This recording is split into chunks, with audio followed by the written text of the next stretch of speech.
अस्सलाम वालेकुम, good evening. उम्मीद है आप सब खैरियत से होंगे। तो आज से मैं एक सीरीज़ स्टार्ट करने वाला हूँ, जिसमें मैं आपको स्टार्ट से लेके और एंड तक सारा प्रोसेस जो है तकरीबन 7 से 8 वीडियोस में वो कवर करूँगा, जिसमें आपको फाइनेंशियल मार्केट्स के हवाले से पहले उनका इंट्रोडक्शन करवाऊँगा कि कितने टाइप्स की जो है फाइनेंशियल मार्केट्स हैं और कहाँ पे वो ऑपरेट होती हैं और वहाँ पे कैसे आप ट्रेडिंग कर सकते हैं, कैसे डिपॉजिट्स कर सकते हैं, कैसे विड्रॉल कर सकते हैं, कैसे अपना बैंक अकाउंट कनेक्ट कर सकते हैं।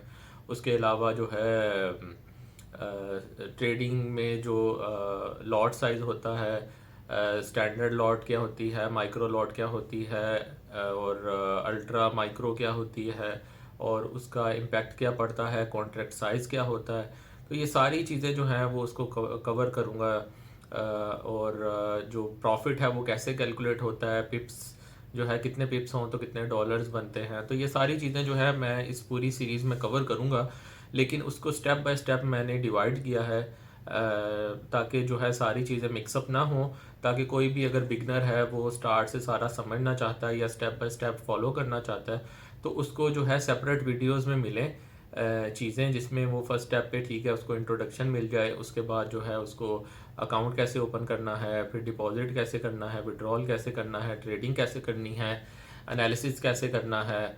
तो ये सारी चीज़ें जो हैं स्टेप बाय स्टेप, जैसे कि एक बिगिनर जो है जब कोई चीज़ सीखने लगता है तो वो पहले उस स्टेप होते हैं कि आपने अकाउंट कैसे ओपन करना है, ट्रेडिंग कैसे करनी है। तो उसी स्टेप्स के साथ जो है मैं वीडियो बनाऊंगा, ताकि आप वो स्टेप्स को फॉलो करते हुए आपको सारी चीज़ें जो हैं समझ में आ जाएं। वीडियो शुरू करने से पहले आप चैनल को सब्सक्राइब करें, बेल आइकन पर क्लिक कर दें, ताकि जो मार्केट की अपडेट्स, न्यूज़ और एनालिसिस हैं वो आप तक टाइमली पहुंच सकें। तो आज पहली वीडियो जो है वो फाइनेंशियल मार्केट्स के जो इंट्रोडक्शन है, बहुत बेसिक से मैं स्टार्ट करूंगा, ताकि आप लोगों की समझ में आ जाए कि एज अ बिगिनर जो भी इस वीडियो को देखे उसको समझ में आ जाए। तो फाइनेंशियल मार्केट्स में मेजर 4 मार्केट्स आती हैं। इसमें मैं फ्यूचर मार्केट्स और जो डेरिवेटिव्स हैं उनको निकाल दूंगा, क्योंकि मैं उनको वो बहुत ही रिस्की हैं और किसी भी बिगिनर के लिए अच्छी नहीं है। तो जो बेसिक हैं वो मैं आपको जो है वो मैं बता देता हूँ। उसमें सबसे पहले तो आपकी फॉरेक्स मार्केट आती है, जिसमें जो है करेंसीज जो हैं ट्रेड होती हैं। मैं एक ना चार्ट भी यहाँ पे शो कर दूंगा वीडियो में, ताकि आप लोगों को जो है वो समझ में आ जाए। तो सबसे पहले जो है वो फॉरेक्स मार्केट होती है, जहाँ पे जो है करेंसीज जो है ट्रेड कर होती हैं। जैसे आप एफ एक्स से आपको समझ में आना चाहिए कि ये फॉरेन एक्सचेंज का मतलब है। एफ एक्स का मतलब है फॉरेन एक्सचेंज। तो जैसे आप किसी भी एक्सचेंज में जाते हैं, आप कहते हैं कि मैंने मुझसे पीकेआर ले ले, मैं डॉलर बाय करना चाहता हूँ। लेट से आप स्पेशली कहीं पर जो लोग ट्रैवल करते हैं, वो कहते हैं कि अगर कोई दुबई जा रहा है तो वो कहेगा कि मुझे पीकेआर में दे के जो है मुझे दिरहम्स चाहिए। या जो इंडिया में बंदा रह रहा है वो कहेगा कि मुझे इंडियन रुपीस वो देगा एक्सचेंज वाले को, और वो उसको दिरहम्स दे देगा या डॉलर या पाउंड। तो इसको जो है वो चेक करते हैं कि आज का रेट क्या है। ठीक है, आपको सिंपल ज़ुबान में समझा रहा हूँ। तो वो उस रेट के हिसाब से जो है, और वो आपको पता है आपको 2 रेट बताएंगे कि आपने बाय करना है तो ये रेट है, सेल करना है तो ये रेट है। तो जब आपने बाय करना है तो वो आपको ज़्यादा रेट देंगे, और जब आपको सेल करना है तो आपको कम रेट देंगे। तो इसमें जो जो डिफरेंस होता है बाइंग और सेलिंग का, इसको स्प्रेड कहते हैं। इसको भी आगे चल के मैं डिटेल में है सारा कवर करूँगा। तो लेट से अगर जो पीकेआर है, अगर वो कहेंगे कि आपने बाय करना चाहते हैं तो वो आपको 200 में मिलेगा। तो अगर आप डॉलर सेल करना चाहते हैं तो हम आपको $1 के 198 रुपीज़ देंगे। लाइकवाइज जो है वो इंडियन रुपीज़ वाला जो है, या किसी भी करेंसी वाला जो है, उसको भी इसी तरह के उस कंट्री से रेट्स मिलेंगे। ठीक है, तो ये होती है फॉरेक्स मार्केट, और इसकी इंटरनेशनल मार्केट में आप ट्रेडिंग कर सकते हैं कहीं भी बैठे हुए दुनिया में, और इसके लिए आपको अकाउंट भी चेंज नहीं करना पड़ता। लेट से आप एक कंट्री से दूसरी कंट्री जाते हैं तो भी आप सेम अकाउंट जो है उसको ऑपरेट कर सकते हैं। और आपको सिर्फ जो है लेट से एक इंडियन जो है वो इंडिया से बाद में दुबई चला गया या वो यूके चला गया, तो उसको कोई नया अकाउंट ओपन करने की ज़रूरत नहीं है। वो अपना एग्जिस्टिंग अकाउंट ऑपरेट कर सकता है, और जहाँ पे गया है वहाँ के रेजिडेंशियल डॉक्यूमेंट्स जो हैं, जैसे वीज़ा कॉपी या पासपोर्ट कॉपी या वहाँ की जो आईडी है वो उसको अपलोड करनी है, और वो उसका अकाउंट जो है अपडेट कर देंगे। तो ये इसकी एक ब्यूटी है कि आपको चेंज नहीं करना पड़ता और ये लीगल है, हर जगह पे लीगलाइज है, वर्ल्ड वाइड आप कहीं से भी ट्रेड कर सकते हैं, ठीक है। और जैसे ही जब आप विड्रॉ करेंगे, डिपॉजिट आप कर सकते हैं सिंपली, आप अपने डेबिट कार्ड से, क्रेडिट कार्ड से जो है आप उसमें फंड्स भेज सकते हैं। आप कहीं भी बैठे हुए लोकल मार्केट में भी कंपनीज होती हैं। इसके अलावा आप अमेरिका में या यूरोप में या किसी भी कंट्री में किसी भी कंट्री में आप जो कंपनीज ऑपरेट कर रही हैं वहाँ पे आप अपना अकाउंट ओपन करके किसी भी ब्रोकर के साथ तो आप ट्रेडिंग स्टार्ट कर सकते हैं। कोशिश किया करें कि किसी फेमस ब्रोकर के साथ करें ताकि जहाँ पे लिक्विडिटी ज़्यादा हो या जिसके जो है अकाउंट होल्डर ज़्यादा हों, तो उसकी जो क्या कहते हैं उसको रिकग्निशन हो, मार्केट में सबको पता हो और उसकी एक वर्थ हो, तो वो कंपनी जो हैं काफ़ी अरसे तक जो है स्टे करती हैं मार्केट में।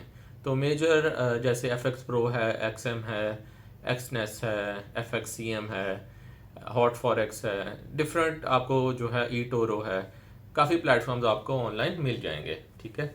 मैं पर्सनली XM यूज़ करता हूँ और उसकी बहुत सारी रीज़न हैं। जब मैं प्लेटफॉर्म पे मैं वीडियो बनाऊंगा कि प्लेटफॉर्म को कैसे ऑपरेट करते हैं, तो इन चीज़ों को भी मैं कवर करूंगा।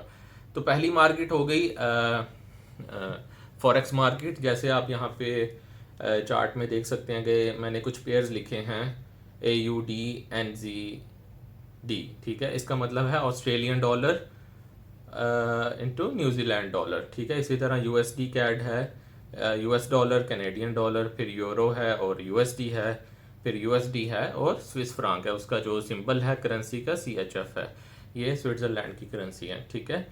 तो इस तरह आपको पेयर्स जो हैं वहाँ पे ट्रेडिंग के लिए मिल जाएंगे। अब इसका मतलब क्या है, मैं आपको एक एग्जांपल दे देता हूँ कि अगर तो आप जो है फर्स्ट जो वाला जो पेयर है AUD NZD, Australian dollar New Zealand dollar, अगर आप इस पेयर को बाय करते हैं तो इसका मतलब है कि आप ऑस्ट्रेलियन डॉलर को बाय कर रहे हैं और न्यूजीलैंड डॉलर को सेल कर रहे हैं। समझ में आ रही है बात आपको?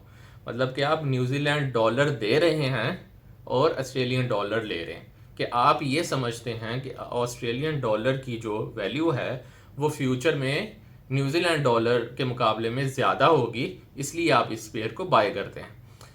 इसके ऑपोजिट कि जब आप इस पेयर को सेल करेंगे, आप बाय भी कर सकते हैं, सेल भी कर सकते हैं। तो सेल का क्या मतलब होगा? सेल का मतलब ये होगा कि जो पहली करेंसी है जो कि ऑस्ट्रेलियन डॉलर है, आप उसको सेल कर रहे हैं, उसको दे के आप न्यूजीलैंड डॉलर जो है वो बाय कर रहे हैं, ठीक है। अब इसका क्या मतलब है कि आप ये प्रेडिक्ट करते हैं कि जो ऑस्ट्रेलियन डॉलर है उसकी प्राइस जो है फ्यूचर में न्यूजीलैंड डॉलर के मुकाबले में कम होगी, इसकी वजह से आप इसको सेल कर रहे हैं, ठीक है। तो ये इसके कुछ बेसिक्स हैं। उसके बाद में जो दूसरी मार्केट है वो कमोडिटी मार्केट है। कमोडिटी मार्केट में जैसे कि आप मेटल्स, प्रेशियस मेटल्स जो हैं जैसे गोल्ड है, सिल्वर है, इसके बाद जो कमोडिटीज़ हैं शुगर, कॉफ़ी वगैरह जो हैं, और भी काफ़ी कमोडिटीज़ जो हैं, वीट वो भी वहाँ पे ट्रेड होता है। उसके अलावा ऑयल भी ट्रेड होता है, ठीक है। तो ये एक मार्केट होती है, ठीक है, जहाँ पे आप कमोडिटीज़ को बाय या सेल कर सकते हैं। इसी तरह आप गोल्ड को बाय भी कर सकते हैं और सेल भी कर सकते हैं। तो अगर आप समझते हैं कि गोल्ड की प्राइसेस अप जाएंगी तो ऑब्वियसली आप बाय करेंगे, और अगर आप समझते हैं कि गोल्ड की प्राइसेस अब नीचे जाएंगी तो आप उसको सेल पे लगा सकते हैं। तो जितनी प्राइसेस नीचे जाएंगी उससे भी आप फ़ायदा उठा सकते हैं। ये नॉर्मल मार्केट की तरह नहीं है कि आपने गोल्ड जो है लेट से बाय करके अपने पास होल्ड कर लिया है और उसके बाद जो है जब मार्केट अप हुई तो उसके बाद आपने शॉप पे जाके सेल किया। इस तरह नहीं होगा। मैं पूरा ट्यूटोरियल जो है इसके बारे में बताऊंगा। आप सेलिंग पे लगा के भी पैसे कमा सकते हैं, ठीक है। और आपके पास कितने पैसे होंगे और आप कितनी ज़्यादा बाइंग कर सकते हैं इस मार्केट में, वो भी मैं समझाऊंगा। वो लीवरेज होती है, वो भी मैं आगे चल के मैं एक वीडियो बनाऊंगा जिसमें मैं फॉरेक्स बेसिक्स के नाम पे जो है वो वीडियो बनाऊंगा। उसमें ये सारी चीज़ें जो है मैं कवर करूंगा, ठीक है। तीसरी मार्केट आ जाती है स्टॉक मार्केट। स्टॉक मार्केट जो है वहाँ पे जो शेयर्स हैं वो ट्रेड करते हैं। अगर आप इंटरनेशनल अकाउंट खोलेंगे तो आप सारे जो शेयर्स हैं वहाँ पे बाय कर सकते हैं, जैसे अमेज़ॉन, टेस्ला और जो गूगल, माइक्रोसॉफ्ट, एप्पल, सारी कंपनीज के जो हैं आप शेयर्स बाय भी कर सकते हैं, सेल पे भी लगा सकते हैं, ठीक है। और अगर आप सिर्फ इनको होल्ड करके रखना चाहते हैं तो आपको साल के बाद उसके ऊपर डिविडेंड भी मिलता है जो भी कंपनी अनाउंस करती है, ठीक है। अब ये स्टॉक मार्केट लोकल मार्केट जैसी नहीं है। लेट्स से अगर आप इंडिया में रहते हैं या आप पाकिस्तान में रहते हैं तो वहाँ की जो लोकल कंपनीज या लिस्टेड होंगी स्टॉक एक्सचेंज पे, पाकिस्तान की स्टॉक एक्सचेंज या इंडिया की स्टॉक एक्सचेंज पे, तो वो शेयर्स यहाँ पे ट्रेड नहीं होंगे। अगर आपने उनमें शेयर्स में ट्रेडिंग करनी है तो आप वहाँ की जो स्टॉक एक्सचेंज है वहाँ पे आप अपना ब्रोकरेज अकाउंट ओपन करेंगे और आप वहाँ पे ही फंड्स डालेंगे और वहीं से ट्रेडिंग करेंगे। ये वाली जो मार्केट है ये इंटरनेशनल मार्केट है। यहाँ पे आपको यूएस स्टॉक्स मिल जाएंगे, यूरोपियन स्टॉक्स मिल जाएंगे, उसके अलावा जो है जो इंडाइसेस होते हैं वो आपको यहाँ पे मिल जाएंगे। जैसे कि इंडिया में या पाकिस्तान में टॉप 100 कंपनीज का स्टॉक होता है या टॉप 50 कंपनीज का या 30 कंपनीज का स्टॉक होता है, तो यहाँ पे भी यूएस की टॉप 30 कंपनीज का स्टॉक जो है आपको अवेलेबल होगा। इसी तरह जो है फ्रांस की टॉप 10 का अवेलेबल होगा, इस तरह स्पेन की टॉप 30 का अवेलेबल होगा। इस तरह जो है आप उनमें भी ट्रेडिंग कर सकते हैं। और लास्ट जो है क्रिप्टो मार्केट, ऑब्वियसली ये इन तीनों मार्केट से ज़्यादा रिस्की है। हाई प्रॉफिट हाई रिटर्न, और इसमें चांसेस जो लॉस के हैं वो भी हाई हैं।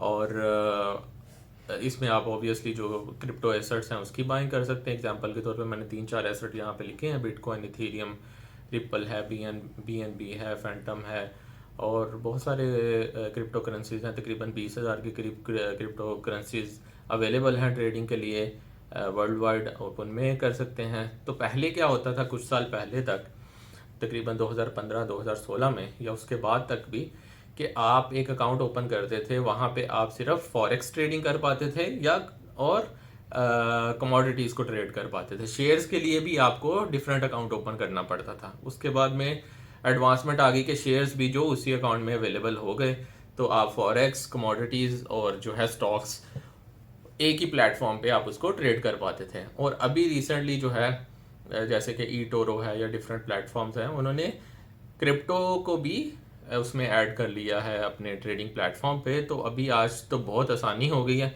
कि जिसने इन सारी मार्केट्स में ट्रेड करना चाहता है वो सिर्फ एक अकाउंट ओपन करेगा और उसमें सारी ट्रेड कर देगा। इसके अलावा बस डिफरेंस ये होता है कि जो ऐसा प्लेटफॉर्म जहाँ पे ये चारों मार्केट्स आप ट्रेड कर सकते हैं, वहाँ पे जो क्रिप्टो के एसेट होंगे वो लिमिटेड होंगे, मेजर करेंसीज होंगी, हो सकता है 20, 25, 30 करेंसीज या 50 करेंसीज आपको मिल जाएं, या कुछ में 100 तक भी मिल सकती हैं।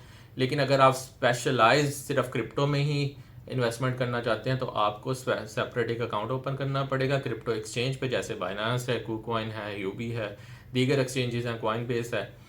तो आप वहाँ पे अगर आप सिर्फ क्रिप्टो के इन्वेस्टर हैं तो वहाँ पे जाके आप उसकी बाइंग सेलिंग कर सकते हैं, स्टेकिंग पे लगा सकते हैं। तो जो बाकी जो फीचर्स हैं स्टेकिंग के या बाकी चीज़ों के, वो आपको उन एक्सचेंजेस पे अवेलेबल होंगे, वो आपको यहाँ पे अवेलेबल नहीं होंगे। ठीक है, तो ये मेरी कुछ इंट्रोडक्टरी वीडियो थी। और इसके बाद जो है हम इसके बेसिक्स जो हैं उसकी वीडियो मैं बनाऊंगा।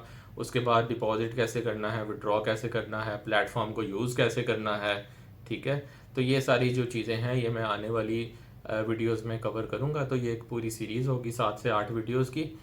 तो आप यहाँ से स्टार्ट करते हुए मैं इस पर नंबरिंग भी लगा दूंगा 1, 2, 3, 4, 5, ताकि आपको भी आसानी हो कि ये पहली वीडियो है, उसके बाद ये वाली दूसरी वीडियो है, ये वाली तीसरी वीडियो है। ठीक है, और उसी सीक्वेंस से मैं इसको अपलोड करूँगा। ठीक है, तो आप डेट वाइज भी उसको चेक कर पाएंगे। और इसका एक मैं सेपरेट जो है यूट्यूब पे फोल्डर बना दूंगा फॉरेक्स के नाम पे। तो जब आप मेरे चैनल पे जाएंगे तो आप वहाँ फॉरेक्स में जाएंगे स्पेशली, तो वहाँ पे आपको ये सारी जो है ट्यूटोरियल्स मिल जाएंगे। उसी में ये सारी चीज़ें मार्केट्स में कवर करूँगा, क्योंकि अगर मैं सिर्फ सबको सेपरेट कवर करने लग जाऊँगा तो वो आपके लिए भी जो है कन्फ्यूजन होगी।